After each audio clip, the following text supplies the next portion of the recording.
bararka ay shirkaduhu ku keeneen internetkii dalka waxay sababaysaa inay kor u qaaddo noloshii dadka ay geliso sixir barar qaaliya sabab badan oo ay keenayaan oo amni darro ku jirta ayaa keenaya qaaligaas marka waxa la gudboon dawladda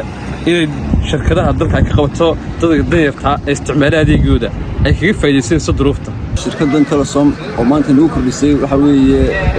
waxyaalihii internetka dhaatada iyo hadalkiiba marka maanta darsi ognahay dhaatada iyo hadalku waxay ka qayb noqdeen daily life-kii dadka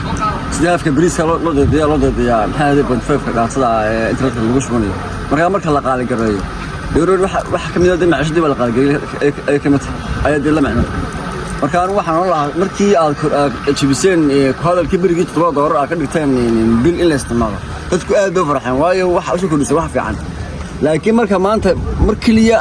adana ku qaali gareyseen bulshadu aad bay uga naxday marka taas waxaan leenahay dadka naga jibiyo sidii lagu soo celiyo kulliba 4 milyan way idinku ma ku firana insha Allah naga soo celin halka waxaan fariin u marinayaa shirkadaha isgaarsiinta Telesom iyo Somtel iyo Solteco waxaan leeyahay wadiyo waqti xaraadayay ofisare xaalad oo soo kacay dasma ma garatay لو واحد له دولة دار كان يو واحد ولا كقبتها دولة ده سوق درم في العمل يو حلا هاي واحد بينا سوق درم في العمل يوم حلا هاي يو كرش برا واحد بس صحر برا وقرتين راح عليه هاي قلت هذا قلت رأيت واحد من كافني واحد كم لها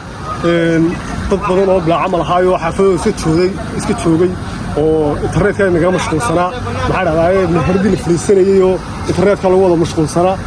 umadii wada mashquulsanada afriska wada gelinaya bal maxaa xal marka waa yaafki dadkii saas ku soo jeediyaa afriska soo